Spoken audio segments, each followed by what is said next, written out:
on to your butts. Have you been? Well, it depends how much of a slut you are.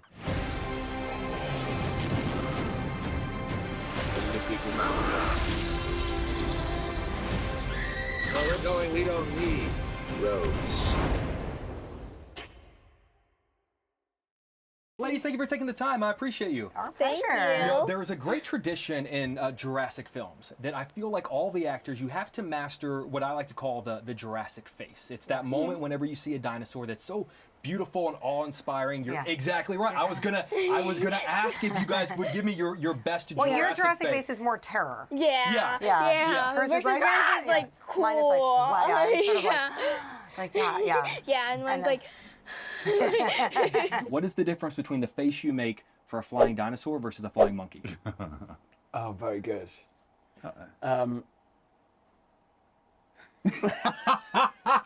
You choose. Flying monkey is like, what? Flying dinosaur, you're like, oh yeah. I know that like me, you grew up, you were a massive fan of these movies, and I'd love to know, just as an actor, what is a moment from that first movie, that '93 Spielberg classic, that as an actor you would have loved to have been in, just to know what it would have been like to be in that moment? I think it's the first time when they all see. When Sam Neill turns Laura Dern's head to look at the field of Brontosaurus. He turns the head of Lerna Dern. Oh, you want to do the Alan Grant? Yeah. Sunglasses. Take the glasses. Yeah. You gotta take the glasses off. I would have loved to have done the scene where Julianne Moore is like treating. Oh, you're going Lost World. Yeah, so with the scene where she's treating the dinosaur inside the camper, like that just looked, and it was a whole animatronic.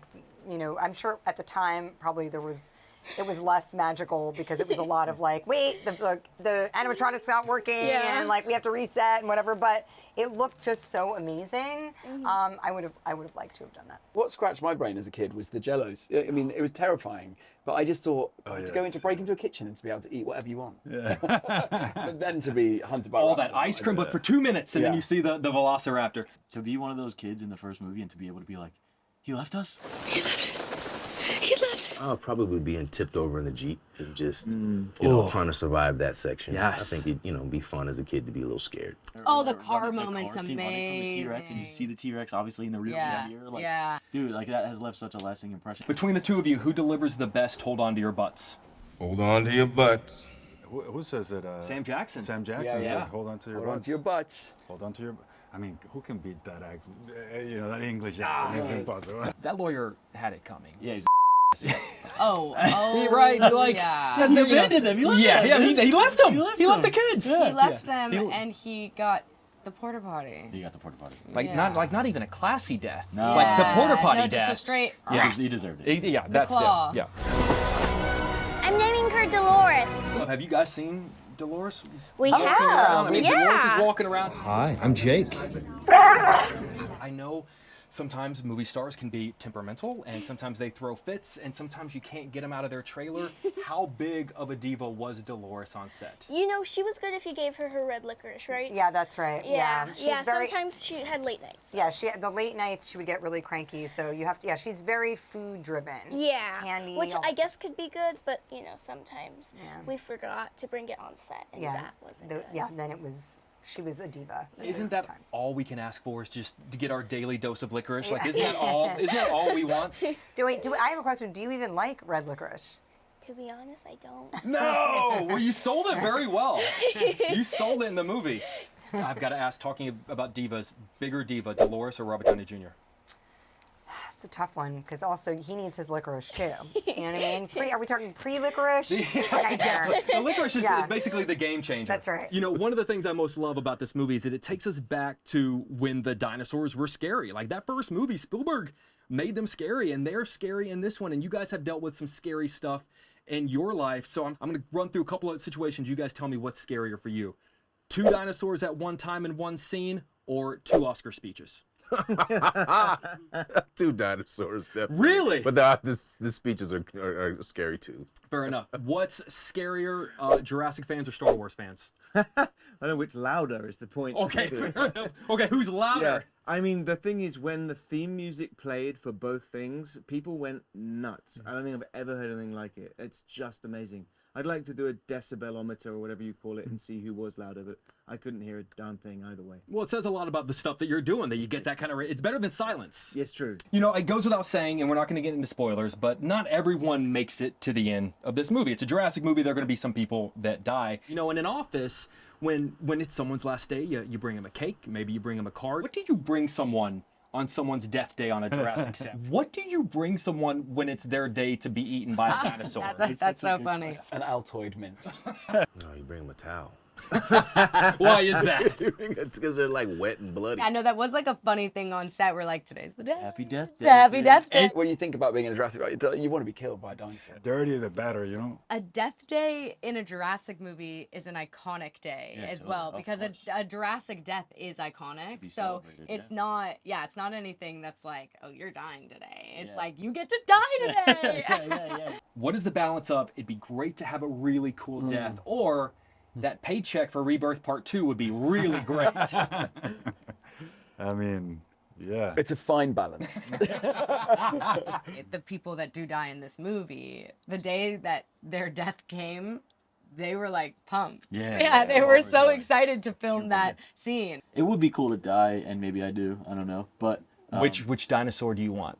It would totally be the Dilophosaur, man. Just that like even in the first movie when Dennis Nedry. Nedry, Wayne Knight. Wayne Knight was a wonderful actor. It's just so brutal. And I'm reading the book right now, and it's even more brutal. I just read it. Oh my god! It's insane. He's holding his intestines, and he can't see. This part will never make extra, but but no, it's because he cups them right there. Yeah, and then he can't see. Dilophosaur. I feel like if you're gonna go out, that's one of the ways to go out with a bang. Have you been? A lot of the reactions for this movie are already coming out, and people are loving it, and the reviews are great. Let's go. But is there any part of you that is marginally afraid about what Colin and Michael might say on Weekend Update when SNL comes back? Is there any Jurassic Park? Do you see his wheels turning? No, that's the thing. You can't see them. They just come at you like a raptor from the side. Clever girl. You know, we actually screened Jurassic for all of the cast and some of the writers right before, just like a few weeks ago, before I did the host of the season finale. So got a lot of good reviews. So I'm not expecting any shade. Have you decided how old the kids have to be to see it? Is 5 too young? And like my daughter is going to be 11. 100% would take her. She's like pumped to see it. Yes. My son is 4. We could show Cosmo some parts. I think if you show him some parts, you know, the D-Rex might be a little concerning for a 4-year-old, but I think it's something he can remember. There you go. Is it a trauma memory or a good memory?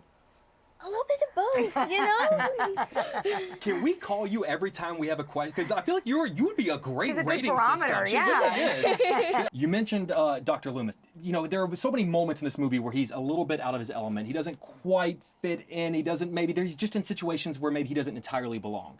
And that's something I can relate to, because I have been tasked with asking you guys fashion questions. Right. And I have no fashion sense whatsoever. What are you talking about? I disagree. 6 inches back, and I just blend in with the shrubbery.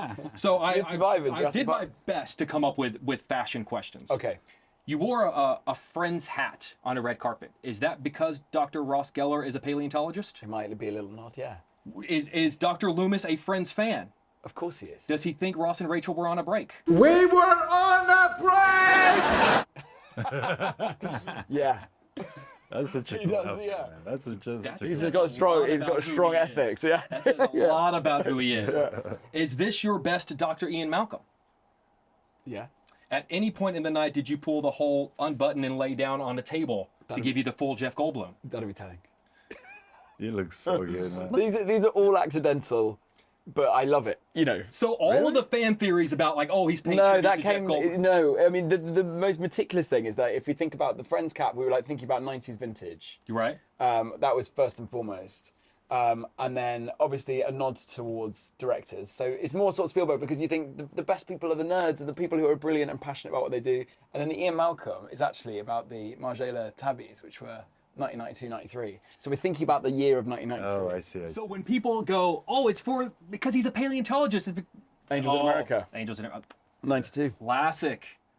What, can you explain the glasses thing to me? Because whenever someone texted me, ask about like sexy what does that mean?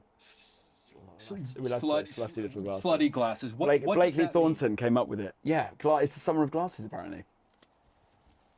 mean? So any glasses? I can. That'll do. That'll do. We're back to Ian Malcolm. business.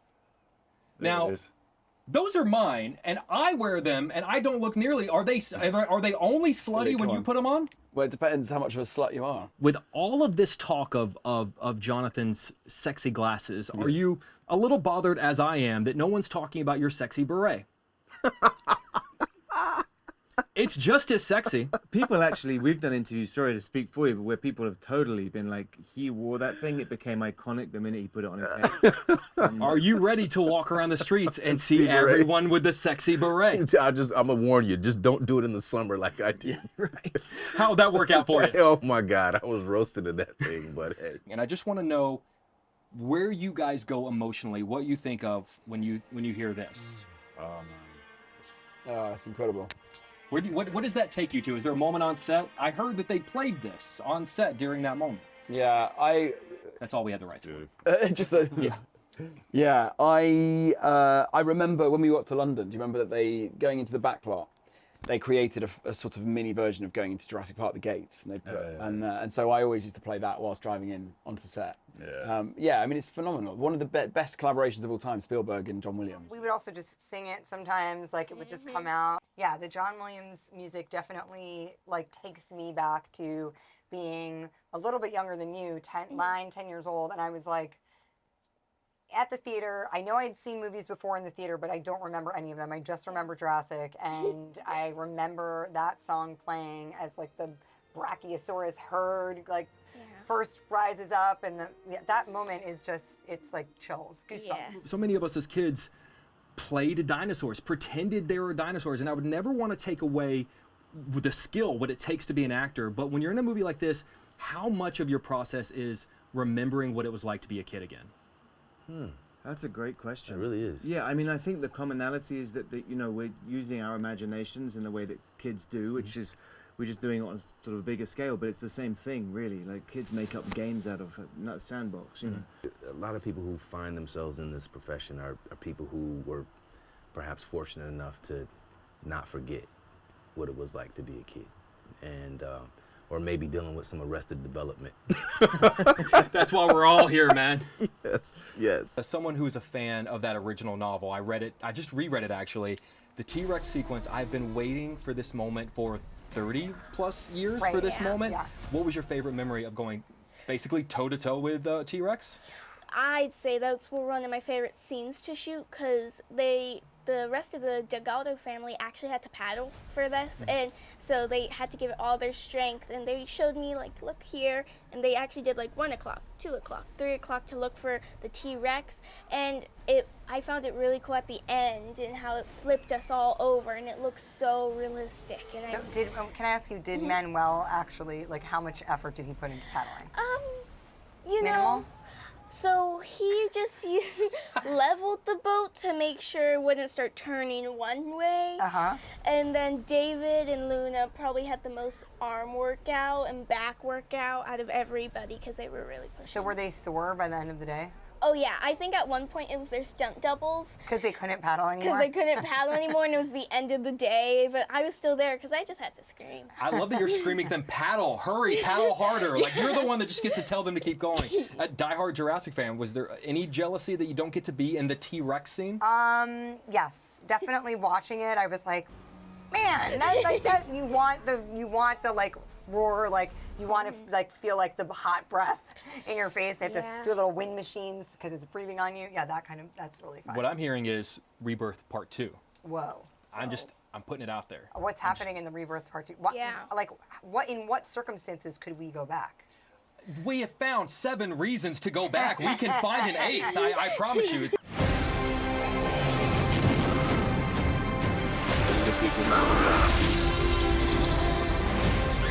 Where we're going, we don't need roads.